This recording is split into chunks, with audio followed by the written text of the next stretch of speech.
Bismillahirrahmanirrahim. Assalamu alaikum wa rahmatullahi wa barakatuh. Welcome back to our Quranic Arabic course. This is Nahw lesson 24. In our previous lesson, we completed a discussion surrounding the huruf, the particles in Arabic grammar. In today's lesson, we will be going back to the discussion surrounding al-murakkabat, the noun relationships within sentences. But before we go there, let's take one more step backwards to the discussion surrounding sentences. In Arabic grammar, we have two types of sentences: the nominal sentence, al-jumlatul ismiya, and the verbal sentence, al-jumlatul fi'aliyya. In the nominal sentence, we have two core parts, the mubtada and the khabar. And in the verbal sentence, we have two or three core parts, the fi'al, the verb, the fa'il or naib fa'il, if the fi'al is majhul, if the verb is passive, and the maf'ul bihi. Now, in practice, it is common to find additional or extra parts besides the core parts within or surrounding the Arabic sentences. These additional or extra parts are considered as having relationships with the core parts in that particular sentence. And there are at least 8 such types of relationships. And these are called the al-murakkabat, the noun relationships within sentences. Previously, we have discussed 4 of them: al-mudaf wal-mudaf ilay, the possessive relationship; al-mawsuf wal-sifa, the adjectival relationship; al-ma'tuf alay wal-ma'tuf, the connecting relationship; al-mubdal minhu wal-badal, the substituting relationship. And today we will look at number 5, al-mu'akad wal-tawkid, the emphatic relationship.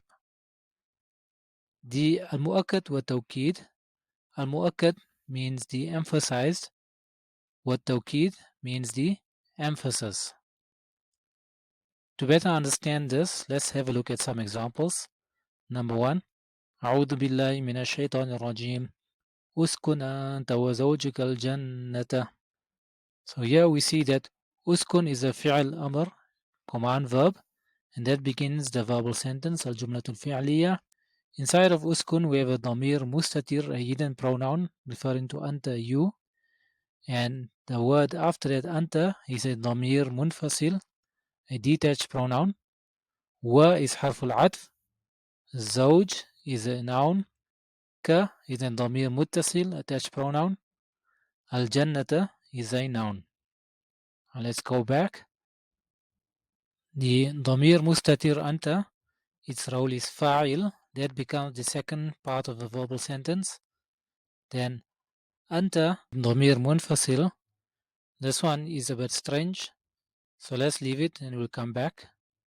Wa is harful atf, zawju is a noun and its role is ma'tuf because of the harful atf before it, and because of that anta becomes the ma'tuf alay. Then ka is a damir muttasil, its role is mudaf ilay, which means zawju is the mudaf. Then al-jannata, that noun, its role is maf'ul bihi, that becomes the third part of that verbal sentence. So what we are left with is the analysis of the word anta. So let's have a look at our notes. So a noun or sentence has the role of tawkid if it is extra to the sentence and it is either a repetition of another noun or sentence, or it is one of the following nouns functioning as emphasis. The nouns are nafsun, kullun, and ajma'u. So the first point, it is a repetition of another noun or sentence. So we see that inside of uskun, we have the damir mustatir anta. It is been repeated by the damir munfasil afterwards, anta also. And in that case, anta is the tawkid,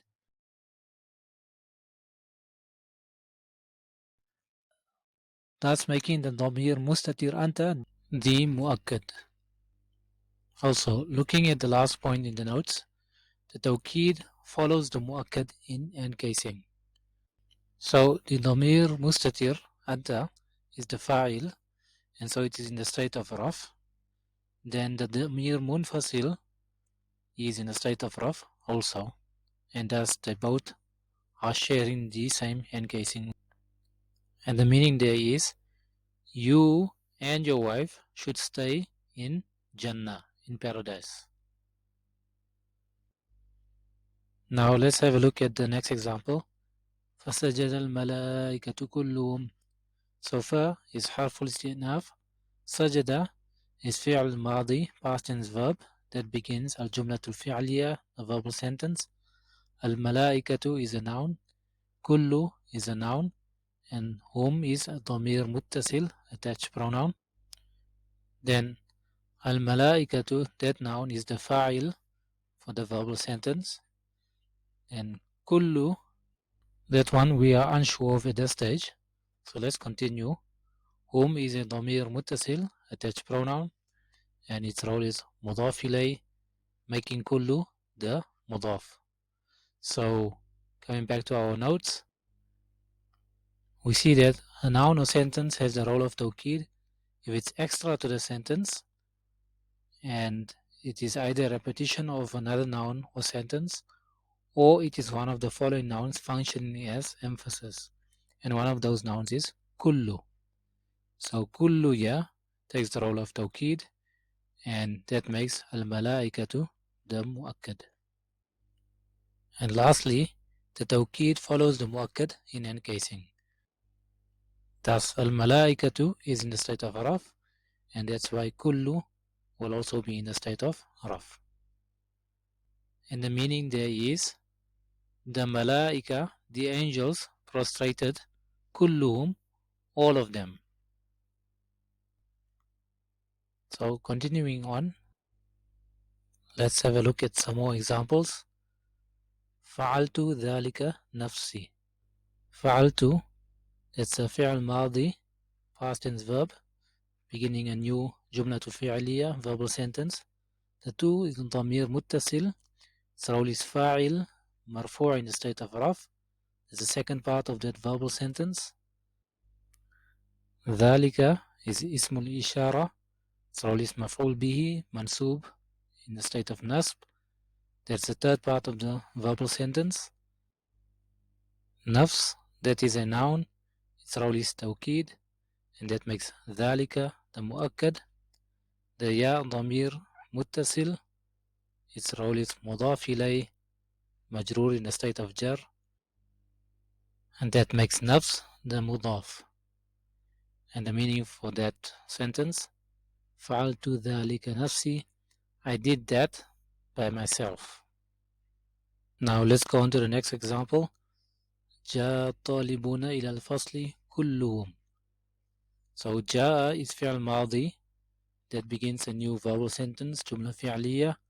الطالبون is a اسم فاعل, its role is فاعل مرفوع in the state of رفع.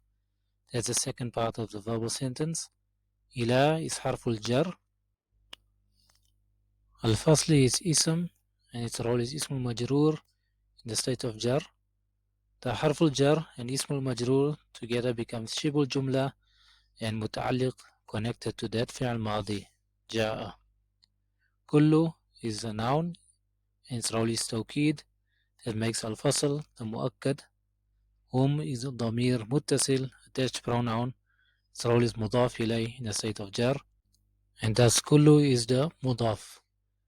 And the meaning there is, the students came to the classroom كلهم, all of them. Next example, قد قامت الصلاة. قد قامت الصلاة. So قد is حرف التوكيد. قامت is a فعل ماضي beginning a جملة فعلية, verbal sentence. الصلاة is a اسم, a noun, and its role is فاعل مرفوع in the state of رفع, and that wraps up that verbal sentence. Then exactly the same thing repeated. قد is حرف التوكيد. قامت is a فعل ماضي, جملة فعلية, and الصلاة, that noun, is a فاعل مرفوع in the state of رفع, and it wraps up that sentence. Now the second sentence, قد قامت الصلاة, that becomes a توكيد, for the first verbal sentence, which is then the مؤكد. And the meaning there is, the prayer is started, the prayer is started. So to summarize, the fifth type of al-murakkabat that we've learned about is al-mu'akkad wa tawkid, the emphasis and the thing that it is emphasizing. The rules are, a noun or sentence has the role of tawkid if it is extra to the sentence and it is a repetition of another noun or sentence, or it is any of the following nouns functioning as emphasis: nafsun, kullun, or ajma'u.